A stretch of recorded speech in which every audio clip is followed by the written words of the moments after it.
बिस्मिल्लाहिर्रहमानिर्रहीम। अस्सलाम वालेकुम गाइस, उम्मीद आप सब आफियत से होंगे। गाइस, आज का जो हमारा गोल और आज का ऑब्जेक्टिव डेटाबेस से कैटेगरी और प्रोडक्ट्स को लेके आना है। आपको मैं अपने प्रोग्राम पे लेके जा रहा हूँ। अच्छा गाइस, यहाँ पे आप लोग देख रहे हैं मेरे पास काफ़ी सारे पेजेस हैं। मैंने इन पेजेस को एडजस्ट कर लिया हुआ है। प्रोडक्ट्स के पेज पे जा रहा हूँ। प्रोडक्ट्स के पेज पे यहाँ पे मुझे प्रोडक्ट्स डिस्प्ले हो रही हैं। और आपको पता है ये हार्ड कोडेड है, यानी कि ये जो प्रोडक्ट्स है ये डेटाबेस से नहीं आ रहे। सही है, ये कस्टम इमेजेस और इनके टाइटल लगे हुए हैं। बट मैं ये चाह रहा हूँ कि इनको डेटाबेस से लेके आ जाए। अच्छा, आप लोग ऑब्जर्व करें यहाँ पे कैटेगरी का सेक्शन मिस है। गाइज, यहाँ पे दो सिनेरियो हो सकते हैं। एक तो आपके टेम्पलेट, जो भी आपने टेम्पलेट यहाँ पे इम्पेक्ट किया है उसमें बाय डिफॉल्ट कैटेगरी का सेक्शन गिवन होगा और मोस्टली टाइम होता है। ठीक है, ज़्यादातर केसेस में कैटेगरी का जो सेक्शन है वो ऑलरेडी गिवन होता है। बट मेरे वाले केस में ऐसा सिनेरियो नहीं है। सो मुझे क्या करना पड़ेगा, फ्रंट एंड यानी बूटस्ट्रैप को यूज़ करके सबसे पहले कैटेगरी वाले सेक्शन को ऐड करना पड़ेगा। ठीक है, एक बात। सेकंड, मैं आपको ना एडमन पे लेके जा रहा हूँ। एडमन लॉगिन कर लेते हैं।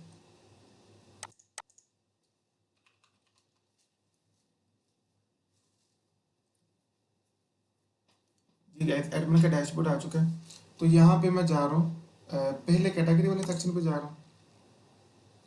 तो ये देखेंगे गाइस, मैंने कुछ कैटेगरीज ऐड कर ली हैं। सही है, अच्छी वाली कैटेगरी मैंने ऐड की है। इसके बाद मैं प्रोडक्ट वाले सेक्शन पे जा रहा हूँ। तो यहाँ पे मैंने प्रोडक्ट्स भी ऐड किए हैं कैटेगरी के अगेंस्ट।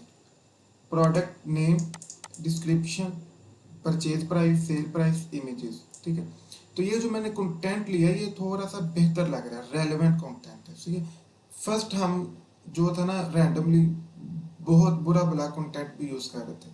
बट है तो ये डम्मी कंटेंट, बट ये थोड़ा सा सेंसिबल लग रहा है।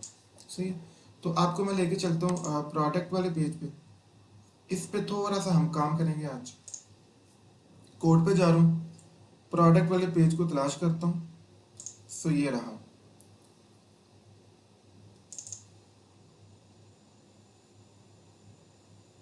तो गाइस, एक चीज़ आपको तय करनी है, वो भला क्या, आप इस पेज पे देखें कैटेगरी वाला सेक्शन आपको कहाँ पे ऐड करना है। तो मेरा जो माइंड सेट है ये देखें, ओवर प्रोडक्ट्स के नीचे यहाँ पे जो मेरा कर्सर आपको नज़र आ रहा है ना, मैं चाह रहा हूँ यहाँ पे मैं कैटेगरी वाला सेक्शन ऐड करूँ। ये मैं क्यों चाह रहा हूँ, इसलिए कि कैटेगरी के अगेंस्ट प्रोडक्ट शो हों। इस बात को पकड़ पाए आप लोग। मैं चाहता हूँ ये जो प्रोडक्ट्स नीचे नज़र आ रही हैं ये जस्ट कैटेगरी के अगेंस्ट शो हों। ऐसा ना हो कि सारी की सारी प्रोडक्ट्स यहाँ पे मेंशन हो रही हैं। ठीक है, तो कैटेगरी वाइज प्रोडक्ट्स को मैंने फिल्टर करना है, ये मेरा गोल है, ये मेरा ऑब्जेक्टिव है। तो मुझे कैटेगरी को ऐड करना पड़ेगा। कहाँ पे ऐड करना है, ओवर प्रोडक्ट्स के बिल्कुल नीचे। तो यहाँ से कंट्रोल एफ से फाइंड कर लें, आपको आसानी होगी। ये देखिए ओवर प्रोडक्ट्स और इसके बिल्कुल नीचे मुझे सेक्शन ऐड करना है। इस सेक्शन को मैं डिव दे रहा हूँ।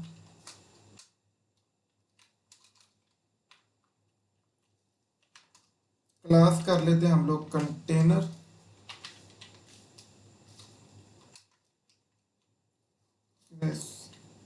अच्छा, कंटेनर क्लास में अब मैं ले रहा हूँ एक बटन।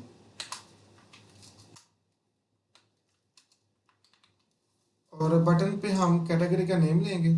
फॉर एग्जांपल यहाँ पे कैटेगरी का नेम है जी हमारे पास मैंस क्लॉथिंग। कंट्रोल सी से कॉपी किया, यहाँ पे पेस्ट कर लो।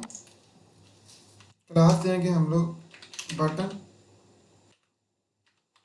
Button outline danger. ठीक है, बटन बटन आउटलाइन डेंजर कर रहा हूँ। डेंजर आपको पता है इसका मतलब होता है red colour. So by the way, front end पे बात करना मेरा फोकस नहीं है इस वक्त। तो गाइस, आपको यहाँ पे मेंस क्लॉथिंग वाली कैटेगरी नजर आ रही है। ठीक है, इसी तरह आप लोग काफ़ी सारी कैटेगरीज को ऐड कर सकते हैं। कंट्रोल सी से कॉपी कीजिए, पेस्ट पेस्ट।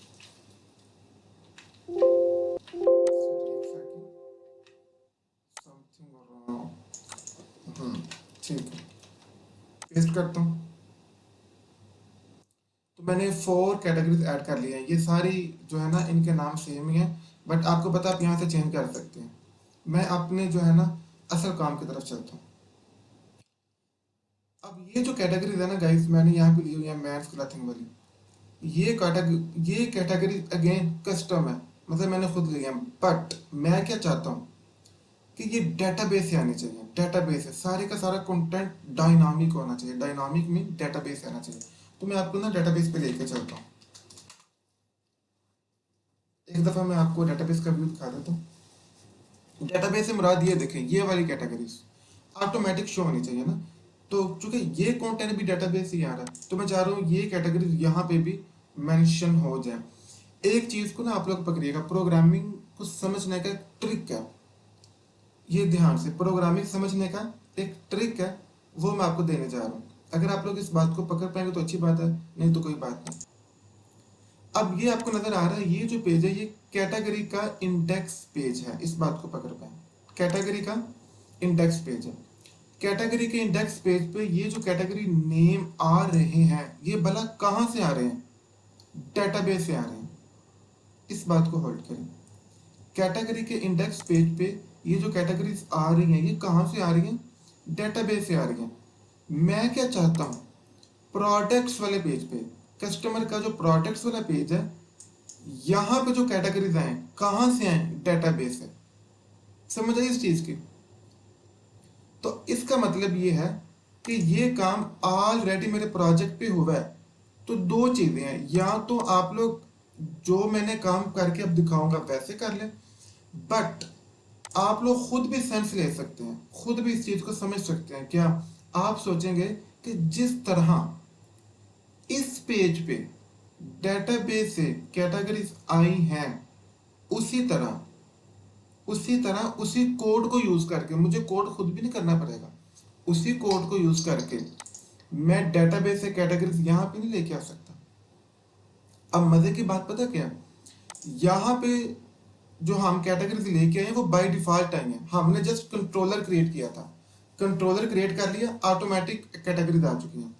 बट यहाँ पे कैटेगरीज हम खुद लेके आएंगे, तो हम लोग थोड़ा सा इसके कोड को अंडरस्टैंड करके ना इस चीज पे काम कर सकते हैं। तो ये मैंने छोटी सी एक ट्रिक बताई है। क्या ट्रिक? मैंने ट्रिक ये बताई कि जो काम आपके प्रोजेक्ट पे हुआ है, ऑलरेडी हुआ है, कंट्रोलर क्रिएट करके आपको वो काम नहीं करना पड़ा, तो बाद में जब वही काम आपको खुद से करना पड़े ना, तो आप प्रीवियस काम को थोड़ा सा एक दफा विजिट कर लें। मैंने क्या बोला? प्रीवियस काम को थोड़ा सा एक दफा विजिट कर लें, तो इस तरह आपका जो दिमाग है ना, उसकी बत्ती वो जल जाएगी, आपके दिमाग की बत्ती ऑन हो जाएगी। तो ये मेरा ट्रिक था, आप चाहे तो इस पे गौर कर सकते हैं, और चाहे तो इस पे आप कंफ्यूज नहीं हो। ये वैसे मैंने एक फजूल बात कर दी थी, आप यही समझे। चलिए डेटाबेस पे लेके जा रहा था, इससे कनेक्ट करते हैं। तो मेरा बात करने का मकसद ये था, मैं चाह रहा हूँ कि ये देखें, ये जो है ना डेटाबेस, और हमारी जो डेटाबेस है उसका नाम है जी ऑनलाइन शॉपिंग। ऑनलाइन शॉपिंग में हमारे पास टेबल्स है, और इन टेबल्स पे देखिए हमारे पास कैटेगरी वाला टेबल है। राइट क्लिक करता हूँ, एडिट टॉप, तो आपको नजर आ रही है कैटेगरी के नेम। मैं चाहूंगा ये जो कैटेगरी यहाँ पे डिस्प्ले हो रही है ना, यहाँ से डाटा फेच होके यहाँ पे डिस्प्ले हो, ये मेरा गोल है। ठीक है, अभी मैंने आपको एक ट्रिक बताई है। क्या? मैंने कहा ये काम ऑलरेडी कैटेगरी के इंडेक्स पेज पे हुआ है, सही है ना? तो जरा थोड़ा सा देखते हैं कि इन्होंने कैसे काम किया था। ये मैं आपको एक ट्रिक बताई है, उस पर मैं अमल कर रहा हूँ। खुद से भी कोड कर सकता हूँ, बट मैं चाहूंगा कि आप कोड खुद से बहुत कम करें, आपको कोड उठाना और कोड यूज करना आ जाए। तो इसके लिए मैं चलता हूँ, ये देखें कैटेगरी वाले सेक्शन पे, ये सेक्शन हमारा जी गाइस कैटेगरीज का, और ये इंडेक्स पेज है जहाँ पे ऑलरेडी काम हुआ है। ठीक है, तो ये एक मैं आपको ये बात बता दूं, ये जो लाइन है ना guys, @model E numberable online shopping dot model dot category, ये लाइन, इसको कंट्रोल सी से कॉपी करें। अब ये लाइन पता कब जरूरी है? ये मैं आपको कोड बता रहा हूँ, आगे भी ऐसे ही काम होगा, तो शुरू में ही बातें ज़हन में रखनी है। ये लाइन तब यूज होती है जब हमने अपने वेब पेज पे डेटाबेस का डाटा यूज करना हो। ठीक है, ये बात पकड़ लें। जब हमने अपने वेब पेज पे डेटाबेस से डाटा लाना हो, तो हमें ये लाइन यूज करना पड़ती है। अब फर्क पता क्या होगा? ये लाइन, इस लाइन में क्या फर्क होगा? ये फर्क, देखिए यहाँ पे है @मॉडल, ठीक है। आई नंबरेबल, इसका मतलब है कि आइट्रेशन, एक से ज्यादा डाटा मैं लेके आना चाहूंगा। ऑनलाइन शॉपिंग, गैस ये मेरे प्रोजेक्ट का नेम है। जो आपके प्रोजेक्ट का नेम होगा ना, आपने यहाँ पे वो लेना है। और आप यहाँ से देख भी सकते हैं, देखें अगर मेरे कर्सर पे आप गौर कर रहे हैं ना, तो जो हमारा प्रोजेक्ट है उसका नेम क्या है, ऑनलाइन शॉपिंग, यहाँ पे मेंशन हो रहा है। और यहाँ पे वो चीज़ होगी dot models, models mean database, चूँकि हम मॉडल को एज डेटाबेस डील कर रहे हैं ना विजुअल स्टूडियो में। इसके बाद डॉट कैटेगरी, ये जो डॉट कैटेगरी ये मेरे टेबल का नेम है। तो इसका मतलब क्या होगा, जिस टेबल से आपने डाटा उठाना है, जिस टेबल से डाटा आपने फैच करना है, उस टेबल का नाम आपने यहाँ पे लेना है। अगर मैंने एडमन टेबल से लेना है तो मॉडल्स डॉट एडमन। अगर मैंने कस्टमर टेबल से लेना है, मॉडल्स डॉट कस्टमर। अगर मैंने डॉक्टर के टेबल से डाटा लेना है तो मॉडल्स डॉट डॉक्टर। जस्ट इतना फर्क पड़ेगा, यानी कि यहाँ पे आपने वो टेबल का नेम लिखना है जिस टेबल से डाटा आपने उठाना। तो होपफुली गाइस आपको इस लाइन की समझ आ चुकी होगी और ये भी पता चल चुका होगा कि ये लाइन हम कब ऐड करते हैं, ठीक है। तो इसी लाइन को मैं यहाँ से कर रहा हूँ कॉपी, साथ साथ मैं चीज़ें आपको समझा रहा हूँ। नीचे हैं तो गाइस यहाँ पे आपको ना एक फॉर लूप नजर आ रही है फॉर ईच, जिसमें एक वेरिएबल डिक्लेयर किया गया और उस वेरिएबल का क्या नाम है, आइटम। साथ बताया गया इन मॉडल, इन मॉडल से मुराद ये जो मॉडल हमने ऊपर इंपोर्ट किया, ठीक है। फॉर ईच लूप कब यूज होती है, अभी तक आपने फॉर लूप पर ही होगी, वाइल लूप पर ही होगी, डू वाइल पर ही होगी, बट मुमकिन है कि शायद फॉर ईच लूप का आपने कभी नाम ना सुना हो। फॉर ईच लूप हम तब यूज करते हैं जब हमें ये ना पता हो कि हमारी अरे में क्वांटिटी कितनी है, हमारी अरे का साइज क्या है, आप ये समझ लें। तो मैं चाहूंगा कि मॉडल में, और ये देखें ये मॉडल जो हमने ऊपर इंपोर्ट किया और एक्चुअल में कौन सा मॉडल हमने, कैटेगरी टेबल। तो मैं चाहूंगा कैटेगरी के टेबल में जितनी कैटेगरीज हैं सारी इस लूप में ले आओ, ये मतलब है, ठीक है। तो ये लूप वन बाई वन तमाम कैटेगरीज को लेके आएगी होपफुली। अच्छा मुझे पता है कि शायद अभी तक आप कंफ्यूज होंगे, आपको ये कंसेप्ट उस तरह समझ नहीं आया होगा, बट अभी आ जाएगा। हम लोग प्रोडक्ट के टेबल पे चलते हैं कि आप बोर ना हो जाएं और जल्दी से ये काम कर लेते हैं। सबसे पहले टॉप पे मैंने वो लाइन ऐड कर ली, इसका मतलब आपको मैं अगेन एक्सप्लेन कर रहा हूँ। मॉडल आई नंबरेबल का मतलब है कि हमारी जो कैटेगरीज है वो आइटरेटिव अप्रोच, एक से ज़्यादा होंगी, ठीक है। ऑनलाइन शॉपिंग ये मेरे प्रोजेक्ट का नेम है। डॉट मॉडल्स मीन डेटाबेस, और डेटाबेस का कौन सा टेबल, कैटेगरी का टेबल, ठीक है। तो ये मैंने मॉडल यहाँ पे इंपोर्ट कर लिया। फर्दर नीचे आता हूँ मैं कैटेगरी वाले सेक्शन पे, ठीक है जी गाइस। ये देखिए ये सेक्शन था हमारा कैटेगरी का। अब आपको ना पता क्या करना है, ये चीज ध्यान से समझ लें, सिर्फ एक कैटेगरी को रखें बाकी सारी रिमूव कर दें। पता क्यों, मैं आपको बताता हूँ ये मैं ऐसा क्यों कर रहा हूँ। सिर्फ एक कैटेगरी, ये देखें सिर्फ एक कैटेगरी, कंट्रोल एस से सेव करके पहले आपको व्यू दिखा देता हूँ। सिर्फ एक कैटेगरी मैंने यहाँ पे रखी है, बाकी कैटेगरीज मैंने रिमूव कर दी है। अब मैंने ये काम क्यों किया आपको मैं बताता हूँ। सबसे पहले ऊपर लें फॉर ईच लूप वेरिएबल, चूंकि ये डाटा टाइप है। सी शार्प के अंदर हम लोग VAR कीवर्ड यूज करते हैं वेरिएबल की डाटा टाइप के लिए। तो कोई भी दुनिया जहान की डाटा टाइप आप इस कीवर्ड के थ्रू डील कर सकते हैं, ठीक है। वेरिएबल डाटा टाइप, इसके बाद वेरिएबल का नेम रखेंगे, तो कोई भी नेम, ये डिपेंड करता है आप पे। तो चूंकि ये प्रोडक्ट के लिए तो मैं, सॉरी कैटेगरीज के लिए तो मैं सी यूज करूँ, VAR C इन, आगे हम क्या लिखेंगे, मॉडल। इनके मॉडल में जो भी कुछ है भाई इधर ले जाओ। तो ये फॉर ईच लूप की होगी बॉडी, यहाँ से ओपन और यहाँ पे क्लोज, ओके गाइस। तो अब ये चूंकि मैंने बाकी बटन रिमूव कर दिए, एक बटन रखा, उसकी रीजन ये थी कि फॉर ईच लूप जितने टाइम चलेगी उतने टाइम बटन खुद ब खुद ऐड होते जाएंगे, क्योंकि हमने बटन का टैग किसमें बंद कर दिया, लूप की बॉडी में। तो आपको पता है लूप वन टाइम चलेगी तो बटन वन टाइम प्रिंट होगा, और बटन वन टाइम प्रिंट होने का मतलब है कि एक कैटेगरी प्रिंट होगी। लूप टू टाइम चलेगी तो टू कैटेगरीज। अब लूप कितने टाइम चलेगी, तो मैंने बता दिया कि मॉडल में जितनी कैटेगरीज है उतने टाइम चलाओ, तो बात खत्म। जितने जितनी कैटेगरीज होंगी उतने टाइम लूप आइट्रेट करेगी और उतने टाइम ये बटन रिपीट होगा, सही है। चलें अब एक चीज और ऐड करनी है, आप लोग जरा जाए हाँ प्रोडक्ट्स के कंट्रोलर पे। अच्छा, प्रोडक्ट्स के कंट्रोलर पे जाने से पहले मैं आपको जो काम ऑलरेडी हुआ है वो विजिट करवाता हूँ, ताकि आपको प्रोग्रामिंग थोड़ी सी समझ में आ जाए।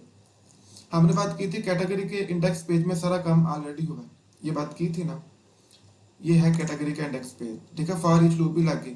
बट एक चीज आपने ऑब्जर्व करनी है, ये आइटम डॉट कैटेगरी आईडी, ये क्या चीज़ है पहला? आइटम डॉट कैटेगरी आईडी ये क्या चीज़ है, मैं आपको ये चीज़ भी समझा देता हूँ, ठीक है। ये देखिए item dot category name, cat name, ये क्या चीज़ है पहले, ये मैं आपको समझाता हूँ, ठीक है, इस पर भी कंफ्यूज नहीं होना आपने। तो फिलहाल जरा चलें कंट्रोलर पे, मैं जा रहा हूँ कैटेगरी के कंट्रोलर पे, और यहाँ पे मैं सर्च कर रहा हूँ इंडेक्स।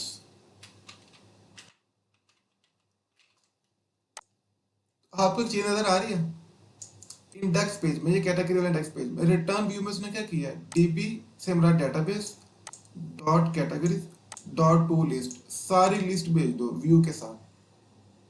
तो यही लाइन, जो काम ऑलरेडी हुआ है उसको समझना बहुत आसान होता है, इसी लाइन को कॉपी कर लें। तो आ जाए अब आप किसमें, होम के कंट्रोलर में और प्रोडक्ट्स वाले पेज पे सर्च करते हैं।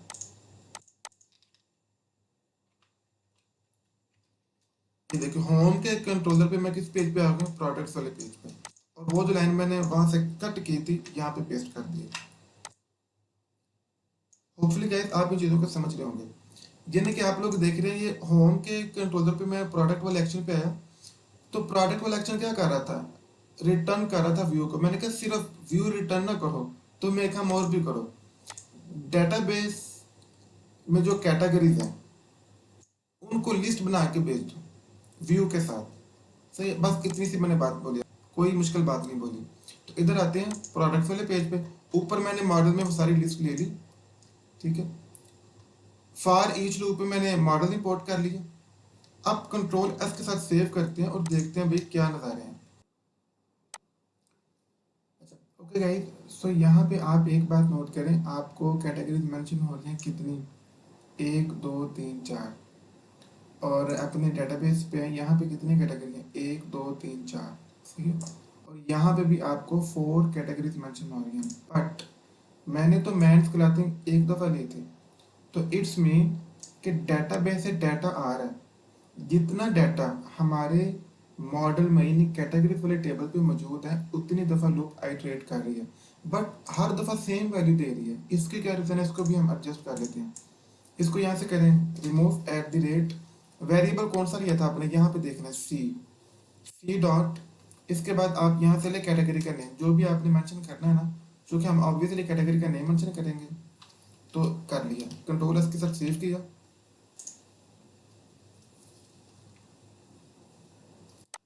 ठीक है। ये देखें men's clothing, children clothing, children toys shoes, यही कैटेगरी सेम मेरे पास डेटाबेस पे मौजूद है। ये देखें मैंस क्लॉथिंग, चिल्ड्रन क्लॉथिंग, ठीक है, चिल्ड्रन टॉयज और शूज, एग्जैक्ट वैसे ही चीज़ें आपको नजर आ रही हैं। देखें अब आपको क्लियर कैटेगरीज के नेम मेंशन हो रहे हैं।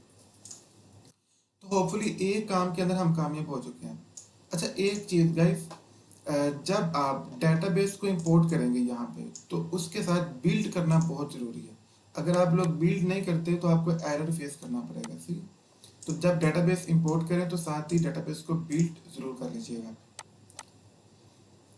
इसके बाद अब मैं क्या चाहता हूँ, मैं चाहता हूँ कि चलें कैटेगरीज तो मैं ले आया ना, बट अब मैं ये जो प्रोडक्ट्स हैं नीचे ये भी डेटाबेस से आने चाहिए।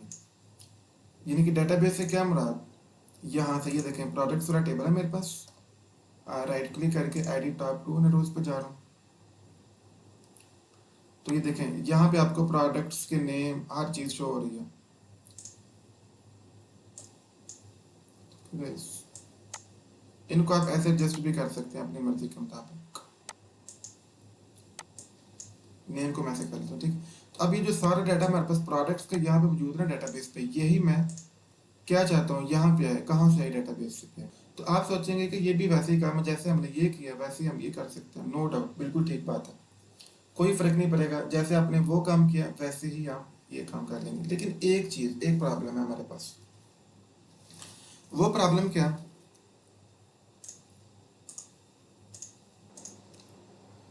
अच्छा गाइस वो प्रॉब्लम क्या, देखिए इस पेज के टॉप पे देखें मैंने कौन सा मॉडल इंपोर्ट करवाया कैटेगरी का। मैंने क्या प्रिंट करवाना था कैटेगरीज। अब मैं कौन सा मॉडल इंपोर्ट करवाऊंगा प्रोडक्ट का, क्योंकि मुझे प्रोडक्ट यहाँ पे डिस्प्ले करवानी है। लेकिन गाइस दो मॉडल एक वक्त में इंपोर्ट नहीं हो सकते, ये क्लैश आ चुका है। सही है ना, दो मॉडल इंपोर्ट नहीं हो सकते, अब ये क्लैश आ चुका है। तो थोड़ा सा हमको ना यहाँ पे क्रिटिकल, थोड़ा सा, ज्यादा नहीं, थोड़ा सा क्रिटिकल काम करना पड़ेगा। वो क्या, मैं आपको एक चीज़ समझाता हूँ, बिल्कुल भी ना अब आपने कंफ्यूज नहीं होना। ठीक है, बहुत सिंपल है। सॉरी, मुझे कहाँ पे जाना है? हाँ जी, होम के कंट्रोलर पे जाना है मुझे। और यहाँ से हमने चुके प्रोडक्ट्स को कैटेगरी की लिस्ट आउट भेजी थी, कैटेगरी की लिस्ट भेजी थी हमने यहाँ से प्रोडक्ट के एक्शन पे। अब मुझे यहाँ पे साथ ही साथ किसकी लिस्ट भेजनी है? प्रोडक्ट्स की। तो ये काम बड़ा कंफ्यूजिंग है, क्योंकि दो मॉडल्स हो जाएंगे हमारे पास, दो टेबल्स हो जाएंगे, तो क्लैश आ जाएगा। इस क्लैश को खत्म करने का क्या तरीका बना? इस क्लैश को खत्म करने का ये तरीका है कि आप लोग चुपचाप करके बस दो तीन स्टेप में ध्यान से देख लीजिएगा, तो काम बहुत ईजी है। अच्छा गाइस, अब आपको क्या करना है, एक नया मॉडल क्रिएट करना है। तो इसके लिए क्या करें, मॉडल पर राइट क्लिक कीजिए, ऐड न्यू आइटम, यहाँ से जाएं कोड पे और क्लास पे। ठीक है, एक नया मॉडल मुझे क्रिएट करना है। कोड पे जाने के बाद क्लास, ऐड। तो आप लोग देख रहे हैं एक नया मॉडल क्रिएट हो चुका है, और इस मॉडल का नाम भला क्या है? क्लासरूम। इस मॉडल का नाम चेंज करके मैं क्या कर रहा हूँ, प्रोडक्ट मॉडल, इसको नाम दे दिया हमने प्रोडक्ट मॉडल का। अच्छा, एक ना चीज ध्यान से देख लें, ऐसे ना नाम दे, नाम देने का भी जो बेस्ट तरीका है वो क्या है? इधर आए मॉडल पे, अभी जो हमारा नया मॉडल क्रिएट होगा उसका नाम क्या है भला? अच्छा, जब मॉडल क्रिएट करते हैं ना, तो ये बात आपके ध्यान में होनी चाहिए, बिल्ड जरूर करते हैं। तो मैं मॉडल को बिल्ड कर रहा हूँ, अभी उसकी ना लिस्ट यहाँ पे शो हो जाएगी। यहाँ पे आपको देखे नजर आ रहा है class one dot C S, ये जो अभी मैंने मॉडल क्रिएट किया था। इस पर राइट क्लिक करें, रीनेम कीजिए, और इसका नाम हम लोग रख लेते हैं प्रोडक्ट मॉडल। ओके कर दें, यस कर दें।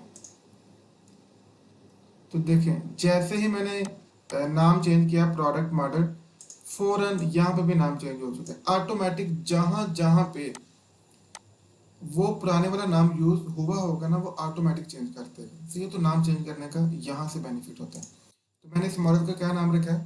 Product model. क्या करूंगा, पब्लिक एक लिस्ट क्रिएट करूंगा। ठीक है जी, और लिस्ट किस चीज की क्रिएट करूंगा? कैटेगरीज की। और गाइस मैं लिस्ट का नाम क्या रखूंगा? सी ए टी, कैट। इसके बाद हमारे पास गेटर सेटर होंगे। ठीक है जी, गेटर सेटर। अच्छा, इस तरह गाइस मुझे एक और लिस्ट क्रिएट करनी है, किसके लिए? एक सेकंड रुकिए, पब्लिक मुझे क्रिएट करनी है लिस्ट, किसके लिए? प्रोडक्ट के लिए। इसका नाम क्या रखूंगा? प्रो। इसके बाद यहाँ पे गेटर सेटर। ओके गाइस, यहाँ तक काम हो चुका है। मैंने दो लिस्ट क्रिएट कर ली है, एक लिस्ट कैटेगरी की और दूसरी लिस्ट मैंने क्रिएट की है प्रोडक्ट की। कैटेगरी लिस्ट का मैंने नाम रख लिया है सी ए टी, कैट, और प्रोडक्ट लिस्ट का मैंने नाम रखा है पी आर ओ, प्रो। और मैंने एक बनाया मॉडल, सबसे पहले मॉडल बनाया, उसका नाम रखा है प्रोडक्ट मॉडल, और उस मॉडल पे मैंने दो लिस्ट क्रिएट कर ली है, कैटेगरी की और प्रोडक्ट्स की। तो देखें अभी मैं आपको बता रहा था ना, क्लैश आ चुका है। क्लैश किस चीज़ का आया था कि हमारे पास एक पेज था, और एक ही पेज पे मुझे कैटेगरी भी फेच करवानी थी, और एक ही पेज पे मुझे प्रोडक्ट्स भी फेच करवानी थी। जब इस तरह का सिनेरियो हो ना, मतलब एक पेज पे मल्टीपल टेबल्स का डाटा आना, अगर तो एक ही पेज पे सिंगल टेबल का डाटा आना था, तो वो काम हम पहले कर चुके हैं, बहुत सिंपल है, वेरी इजी है। बट अब हमारा क्लैश आ रहा था मल्टीपल टेबल्स का, हमें मल्टीपल टेबल्स का डाटा चाहिए था। तो इसके लिए आपको एक मॉडल क्रिएट करना पड़ेगा। ठीक है, क्लास सिंपल, और उस मॉडल का कोई भी नाम रख लें, और उस मॉडल पे जितने टेबल्स आपको इंपोर्ट करने अपलोड कर लें, उनकी लिस्ट बना के, दो कर लें, तीन कर लें, 10 कर लें, कोई फर्क नहीं पड़ेगा। तो मुझे एक ये टेबल चाहिए था कैटेगरी वाला, और एक मुझे कौन सा टेबल चाहिए था? प्रोडक्ट का। दोनों की मैंने यहाँ पे लिस्ट बना ली है। और इस मॉडल के साथ मुझे जस्ट यही काम करना था कि जितने टेबल आपने इंपोर्ट करने हैं गए इसी मेथड के साथ पब्लिक लेन लिस्ट, किस टेबल की लिस्ट बनानी है भाई, प्रोडक्ट की टेबल की, उस लिस्ट का नाम क्या होगा भाई, प्रो होगा, गेटर सेटर। ठीक है, ये ऑब्वियसली जो है ना क्लास को डिक्लेयर करने का हमारे पास एक तरीका होता है। जो क्लास के मेथड्स होते हैं ना उनको हम गेटर सेटर लगाते हैं, ये वो चीज़ है। तो ये काम यहाँ तक हो गया। और अब गाइस आप लोगों ने जाना कहाँ पे भला, वहीं पे होम के कंट्रोलर पे। ठीक है, ये था होम का कंट्रोलर। यहाँ पे आप करें उस प्रोडक्ट मॉडल को कॉल, जो भी आपने उसका नाम रखा प्रोडक्ट मॉडल, उसका ऑब्जेक्ट क्रिएट कर लें, जो भी आप करना चाहते हैं। पी में कर रहा हूँ object create equal to new product model. सही, तो ये मैंने क्या किया, इनिशियलाइज कर लिया ऑब्जेक्ट को उसके कंस्ट्रक्टर के साथ। अब आप करेंगे यहाँ पे पी डॉट, सॉरी ऐसे करें, P equal to D B dot category dot to list.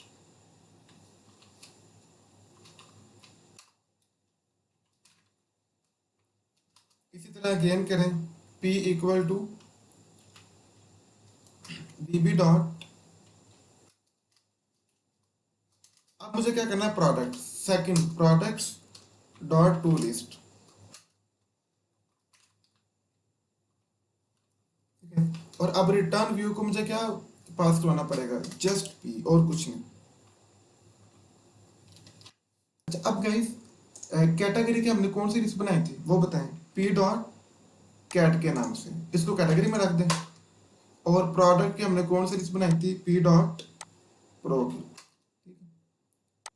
तो ये आप लोग देख रहे हैं जो भी हमने मॉडल में लिस्ट क्रिएट की थी ना, अब ये देखें ऑब्जेक्ट के साथ मैं उस लिस्ट को कॉल कर रहा हूँ और उस लिस्ट पे मैंने कैटेगरीज को ना पासवर्ड करवा दिया। इसी तरह मैंने पी ऑब्जेक्ट, इसकी लिस्ट कौन सी थी, प्रो की, और उसमें मैंने प्रोडक्ट की लिस्ट को पासवर्ड करवा दिया। ठीक है, और पी को मैंने रिटर्न व्यू पे पासवर्ड करवाया। कंट्रोल एस के साथ सेव करते हैं, बस इतना सी काम था। एक दफ़ा गाइस मैं अपने डाटा को ना इंपोर्ट करवा लेता हूँ।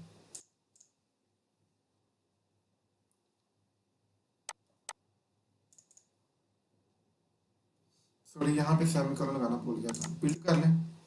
जब भी आप मॉडल बनाएं तो उसको बिल्ड करना ना भूलिएगा। सही है, इस चीज़ को अपने ध्यान पे रखना। वापस जा रहा हूँ होम कंट्रोलर पे। तो अभी तक आपने देखा हमने क्या किया, एक मॉडल क्रिएट किया, मॉडल में दो लिस्ट बनाई, एक कैटेगरी की एक प्रोडक्ट की। देन हमने उस मॉडल को उसके ऑब्जेक्ट के साथ इनिशियलाइज करवा लिया। जो भी हमने लिस्ट बनाई थी ना उनके नेम के साथ हमने उनकी ना टू लिस्ट को पास आउट करवा दिया, पहले कैटेगरीज की देन प्रोडक्ट्स की, और फिर रिटर्न व्यू में हमने क्या करवाया, पी। अब ये रिटर्न भला कहाँ पे जाएगा, आपको इस चीज़ का पता है, ये प्रोडक्ट्स वाले पेज पे आएगा। अब गैस यहाँ पे एक चीज़ का आपको फर्क करना है। ओके गैस, अब यहाँ पे फर्क आ जाएगा, क्या फर्क आ जाएगा, ये इस चीज़ को ना आप यहाँ से कर दें रिमूव, आई नंबरेबल को भी, इसको भी रिमूव कर दें। ऑनलाइन शॉपिंग ठीक है, डॉट मॉडल ठीक है। अब मुझे यहाँ पे कैटेगरी को नहीं इंपोर्ट करना है, यहाँ प्रोडक्ट को इंपोर्ट नहीं करना है, जो हमने मॉडल बनाया उसको इंपोर्ट करना है। उसका नाम क्या है, प्रोडक्ट मॉडल। इसको भी अगेन बिल्ड कर लें। ठीक है, बस ये एक लाइन में फर्क पड़ेगा, क्योंकि अब हमें सिंगल एक टेबल नहीं यहाँ पे इंपोर्ट करना, हमें पूरे का पूरा मॉडल, और इस मॉडल में क्या है, दो टेबल है जो अभी हमने उनकी लिस्ट क्रिएट की है। यहाँ पे आ जाए और आपको बताना पड़ेगा क्या भाई, यहाँ पे आपने मॉडल कैटेगरी वाला इंपोर्ट करना है या प्रोडक्ट वाला, तो मॉडल के साथ आपको ये चीज़ बताना पड़ेगी। ठीक है, तो यहाँ पे मैं एक दफ़ा फिर कर रहा हूँ,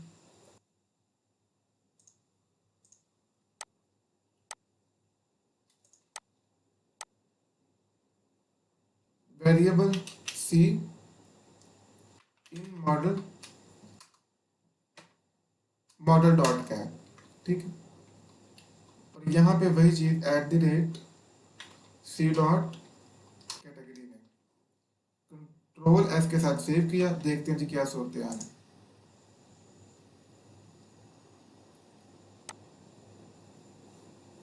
जी गए, हमारी कैटेगरी को कोई फर्क नहीं पड़ा, इट्स मीन कैटेगरी बिल्कुल एकदम परफेक्ट है। अब हमें क्या करना है, ये देखें, ये जो यहाँ पे प्रोडक्ट्स नज़र आ रही है ना, इनको डेटाबेस से लेके आना है। तो ये काम इंतहाई आसान है, जल्दी से नीचे आ जाए प्रोडक्ट्स वाले सेक्शन पे। ठीक है, ये सेक्शन है जी हमारे पास प्रोडक्ट्स का एक बॉक्स। ठीक है, फर्दर देखते हैं जी इस बॉक्स में क्या क्या है। इमेज बॉक्स है, डिटेल्ड है। अच्छा, अगर मैं एक काम करता हूँ, इस चीज़ को ध्यान से समझेगा। सिंगल एक चीज़ मैं रख रहा हूँ, इन सभी को ना पहले फोल्ड कर लेते हैं ताकि इनके साथ निमटना आसान हो जाए हमारे लिए।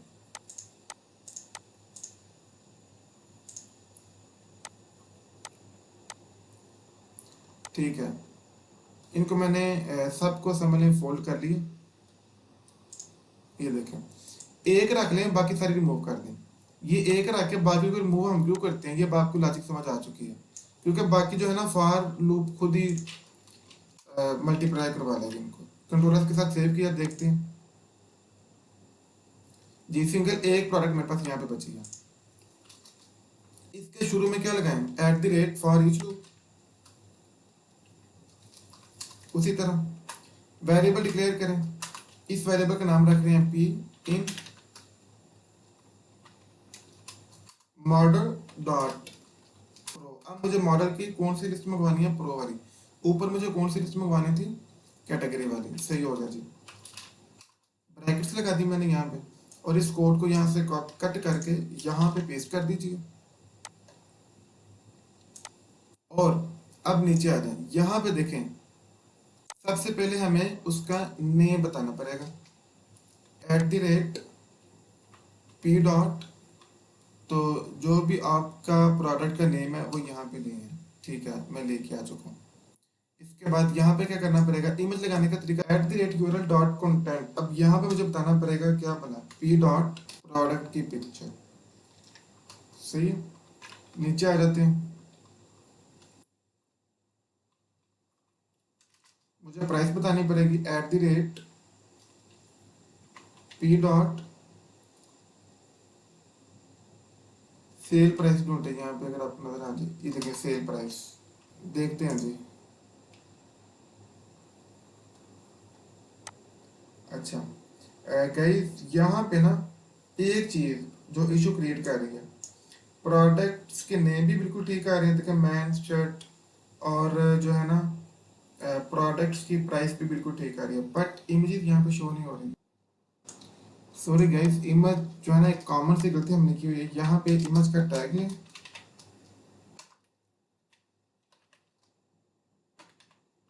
पी डॉट डॉट, सॉरी,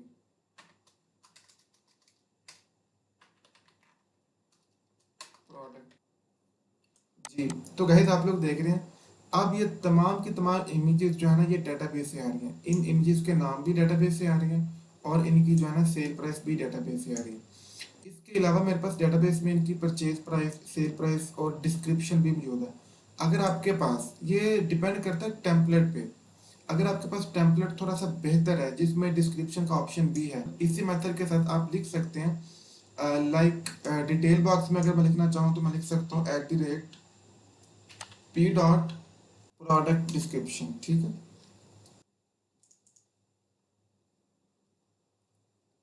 इसको मैंने सेव कर लिया। ठीक है, तो ये देखें, आपको जो है ना प्रोडक्ट की डिस्क्रिप्शन यहाँ पे नजर आना शुरू हो गई है। ठीक है, अब इन चीज़ों को आप लोग एडजस्ट कर सकते हैं, चूंकि इसीलिए ही मैंने जो है ना यहाँ पे कुछ नहीं था लिया। इसको सेव कर रहा हूँ। अब ये डिपेंड करता है आपकी सेटिंग पे,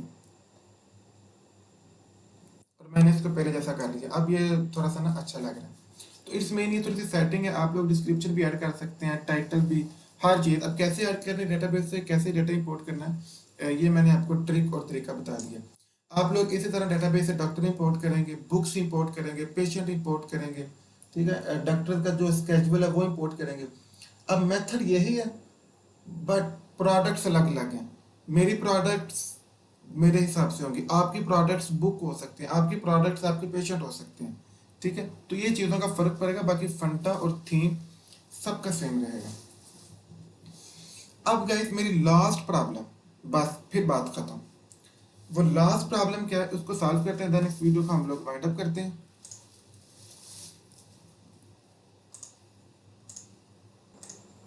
अच्छा गाइस, अब मैं क्या चाहता हूँ, ये हमारा लास्ट काम है।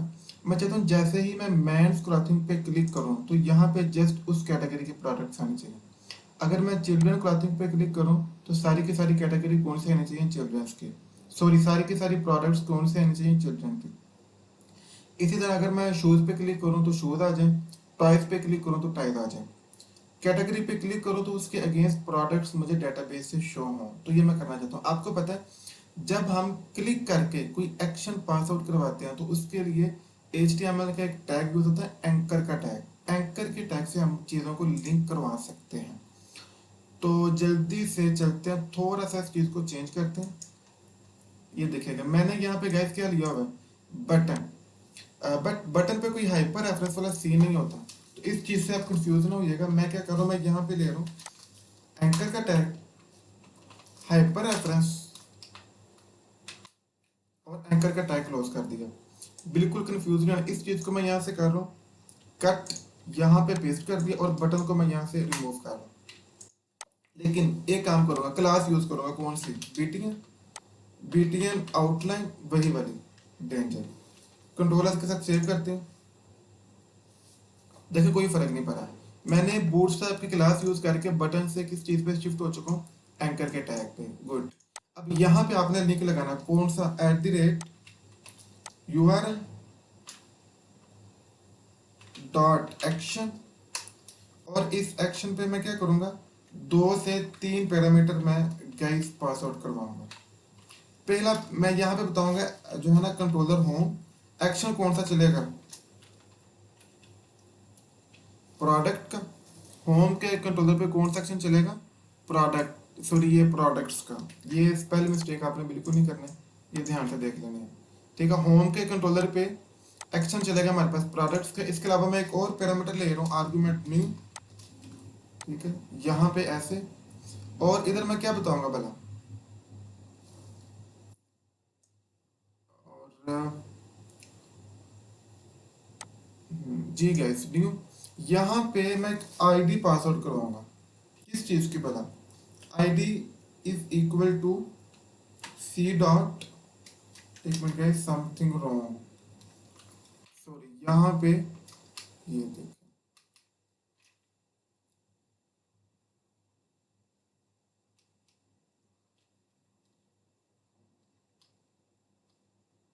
सॉरी गाइस, प्रोडक्ट नहीं प्रोडक्ट्स था। इसके अलावा यहाँ पे मैं क्या ले रहा हूँ, न्यू, एक और पैरामीटर पास करवा रहा हूँ। इसमें हम लेंगे ID is equal to C dot category ID. C mean जो पैरामीटर पास करवाया ना, ये आपके लिए नया है। New ID equal to C dot category ID. C mean वही जो हमने वेरिएबल क्रिएट किया था। तो मैंने, हमारे पास कैटेगरी में एक चीज़ होती है कैटेगरी की आईडी। अगर आप लोग यहाँ पे नोट करें ना गाइस, ये देखें ये प्रोडक्ट्स की आईडी है। इसी तरह हमारे पास कैटेगरी की भी आईडी होती है। तो ये गाइस आपको कैटेगरी की आईडी नजर आ रही है 3456। ठीक है, कैटेगरी की आईडी, इसका मतलब क्या है कि जैसे ही जो क्लाइंट है, जो कस्टमर है, वो इस कैटेगरी पे क्लिक करेगा तो इसकी ID as parameter pass out हो जाएगी। इस बात का ये मतलब है, यानी कि मैं आईडी को पास आउट करवा रहा हूँ। तो इस चीज को यहाँ से कंट्रोलर के साथ सेव करते हैं, होम कंट्रोलर पे चलते हैं। जो आईडी आई है वो कहाँ पे आएगी, यहाँ पे आएगी। ठीक है, इंट इंट टाइप की आईडी होगी। मैंने कस्टमर लगा दिया, साथ मैंने आईडी लगा दिया। अच्छा, इसका मतलब क्या था, अगर मैं क्वेश्चन मार्क यहाँ से हटा देता हूँ तो इसका मतलब है कि इंट टाइप की आईडी आएगी, बट मैंने क्वेश्चन मार्क ऐड कर दिया। तो इसका क्या मतलब है कि भाई मुमकिन है आईडी आए और मुमकिन है आईडी ना आए। दोनों केसेस में आपने एरर जनरेट नहीं करना, बल्कि इन चीज़ों को फेस करना। ठीक है, ये चीज़ है इंट क्वेश्चन मार्क, उसके साथ आईडी मैंने यहाँ से पास आउट करवा दी। अब कैटेगरी तक तो बात सेम रहेगी, यहाँ से कोई फर्क नहीं पड़ा, क्योंकि क्योंकि कैटेगरी तो मैंने सारी की सारी मेंशन करवानी है ना। हमने फिल्टर किसको करवाना है, प्रोडक्ट्स को। तो इसलिए मैंने प्रोडक्ट्स वाली लाइन को यहाँ से जो है ना, समझ लें कंट्रोल एक्स के साथ कट कर लिया। इफ, अब हम डिसीजन लेने वाले हैं। तो मैंने कहा कि भाई जो आईडी है, अगर तो नल मिल जाए, आईडी नल का मतलब क्या है कि कस्टमर ने अभी किसी भी कैटेगरी पे क्लिक नहीं किया तभी आईडी नल लोगे। बट एल्स, एल्स का मतलब मतलब क्या, भाई कस्टमर ने अब क्लिक कर दिया, कुछ ना कुछ तो गड़बड़ कर दिया, तो क्या हो, मैं बता देता हूँ क्या होना चाहिए। P dot pro equal to db dot table products dot where filter कर रहा हूँ। और यहाँ पे मैं क्या कर, एक वेरिएबल क्रिएट करना पड़ेगा, जी टाइप पे कर लेते हैं,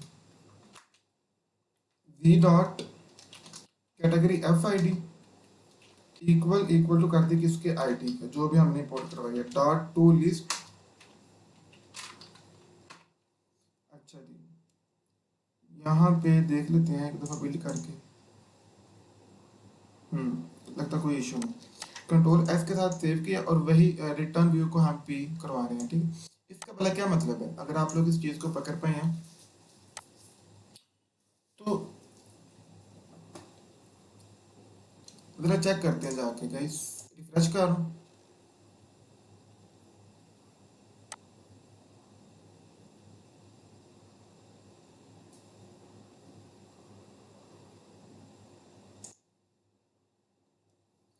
गाइस आप लोग देख रहे हैं कि मैंने जैसे ही मेंस क्लॉथिंग पे क्लिक किया तो मुझे जस्ट मेंस की जो है ना वो प्रोडक्ट्स नज़र आ रहे हैं। इस तरह अगर मैं चिल्ड्रन क्लॉथिंग पे क्लिक करता हूँ तो ये देखें जस्ट चिल्ड्रंस की प्रोडक्ट्स नज़र आ रही हैं।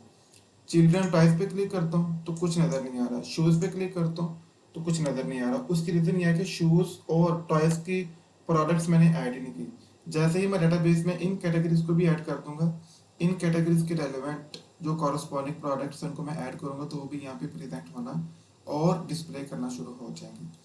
तो होपफुली आपको ये चीज़ समझ आ चुकी होगी कि किस तरह हमने कैटेगरीज लेके आए, फिर जब हम प्रोडक्ट्स लेके आने लगे तो हमें इश्यूज, हमें क्लैश आया कि भाई दो टेबल लाने पड़ेंगे, तो उसके लिए हमें एक नया प्रोडक्ट क्रिएट करना पड़ा, उसमें दो लिस्ट बनानी पड़ी और इस तरह यहाँ पे ला के उनको फर्च करना पड़ा। फिर तीसरी प्रॉब्लम ये थी कि हमने कैटेगरी के अगेंस्ट प्रोडक्ट्स को लेके आना है, तो इसमें हमने फिर ये एक नई लाइन ऐड की। होपफुली आप इन चीज़ों को पकड़ चुके होंगे। यहाँ तक अगर आप लोगों ने सक्सेसफुली काम कर लिया तो इट्स मीन के आपने जो है ना वो क्या कहते हैं, हाथी गुजर के आपको चल बाकी रहेगी, ठीक है। और कॉन्फिडेंट रहना, स्पार्क रखना है अपने अंदर। इंशाल्लाह बेस्ट ऑफ लक, अल्लाह हाफिज़।